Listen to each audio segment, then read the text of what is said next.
Our platform is the vision of what Canada looks like in 2030.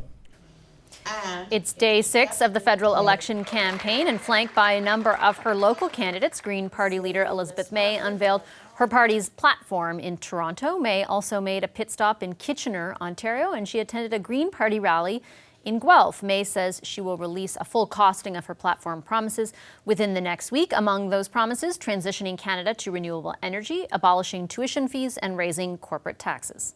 And I believe what Canadians really want is peace, order, and green government. Thank you very much. Meanwhile, the NDP's leader made his pitch in Quebec today. We are recruiting some of the top environmental leaders in the province of Quebec. Jagmeet Singh announced his newest recruit, the former Green Party leader for Quebec, Eric Ferland. He will run against Pierre Nantel, who recently jumped from the NDP to the Greens. Singh made that announcement in Longueuil, Quebec. He finished the day in Montreal, where he held a youth event. The CBC's Hannah Thibodeau is on the scene for us. Hey Vashi, NDP leader Jagmeet Singh was in Longueuil, Saint-Hubert, a riding close to Montreal. And this is where former NDP MP Pierre Nantel was ousted back in August because the party found out he was in discussions to run for the Greens. Now, that was bad news for the NDP because it's already struggling here. Singh hit back, though, today by recruiting a former leader of the provincial Green Party. Eric Ferland will replace Nantel and run against him as the NDP candidate. Ferland was the Quebec Green Party leader from 1994 to 1996 and ran unsuccessfully for the federal Green Party in 1995. Ferland says he thinks the NDP's environmental plan is more complete than May's, so that's why he's running for them. Ferland and Nantel, though, do have something in common: sovereignty. But Nantel told a Quebec radio station he wants to separate from Canada as soon as possible. Ferland, on the other hand, is putting sovereignty aside. He said he's a federalist for now, so he wouldn't bring his priority or make this a priority right now, but he didn't rule it out. Say maybe 10, 15 years from now, down the road. This candidate war between the NDP and the Greens has also unfolded in another province. Earlier this month, 14 New Brunswick provincial NDP members supposedly left to go to the Greens because they said Singh is essentially ignoring the Atlantic provinces.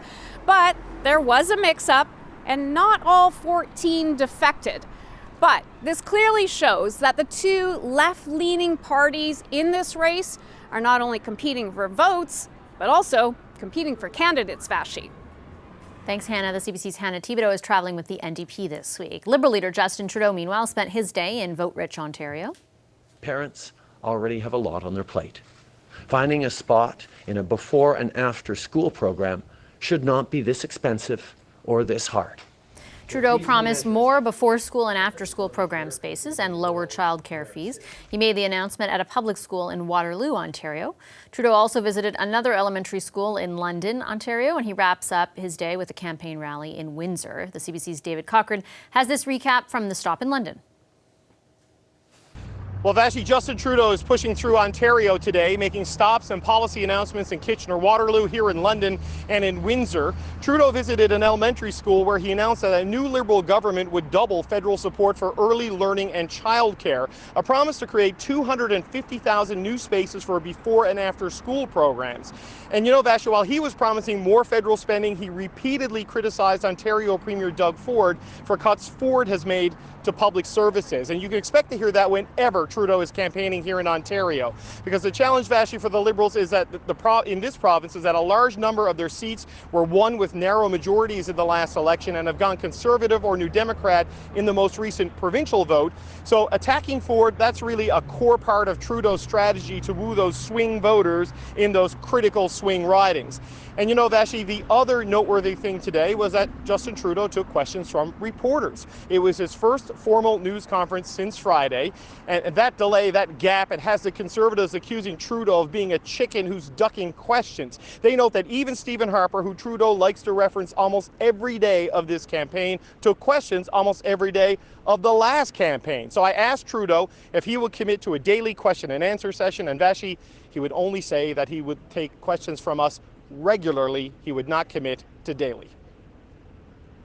Thanks, David. The CBC's David Cochrane is traveling with the Liberals this week. Conservative leader Andrew Scheer also made a promise geared towards kids. These were incredibly popular tax credits. Hundreds of thousands of Canadian families appreciated the extra help with paying for kids' activities. Scheer says his government would bring back 2 children's tax credits for sports and arts activities cancelled by the Liberals. He unveiled the details in Kelowna, British Columbia, before flying to Calgary for a campaign rally. CBC's Katie Simpson has a wrap for us from the stop in Kelowna. Vashi, I'm going to go down a bit of a rabbit hole here, so bear with me. Andrew Scheer has accused Justin Trudeau of misleading Canadians on the SNC-Lavalin affair, arguing he has lost the moral authority to govern in light of his inability to tell the truth. It is a critical part of Scheer's line of attacks on Trudeau. However, Scheer himself is being misleading and not accurate in his own attacks on Trudeau. The Conservatives have claimed the Liberals are going to raise capital gains taxes on the sale of principal residences. The Liberals say the claim is not true. It is not their policy, and that the idea came up at a committee meeting that was hearing various experts make suggestions on affordability issues. So we asked Scheer today, is he misleading Canadians, something that he is attacking Justin Trudeau for relentlessly? Justin Trudeau is running around spreading fear and misinformation about our campaign. I've made it very clear to Canadians that we're going to maintain increases to social services like healthcare and education. He refuses to accept that.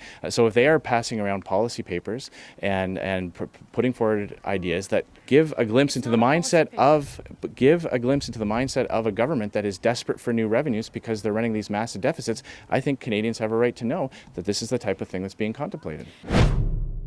Scheer made his third policy announcement of the campaign today, a revised and expanded child fitness tax credit of up to $1,000 and a child arts and learning tax credit of up to $500. Both will be refundable so lower income families can take advantage. The Liberals phased out a Harper-era program like this in 2017, in part because the Finance Department found that mostly well-off families use this kind of program and they could afford the cost anyway. Vashi. Thanks, Katie. The CBC's Katie Simpson is traveling with the the Conservatives this week. Finally, People's Party of Canada leader Maxime Bernier is celebrating a win of sorts tonight. He's holding a rally in St. John, New Brunswick. Following news, he will be invited to the official English and French televised debates next month. He initially was left out of the debates, but the Leaders' Debates Commission changed its mind based on evidence Bernier submitted and the Commission's own polling. Hi, I'm Vashi Capellos, host of Power in Politics. See more of our show by subscribing to the CBC News channel or click the link for another video. Thanks for watching.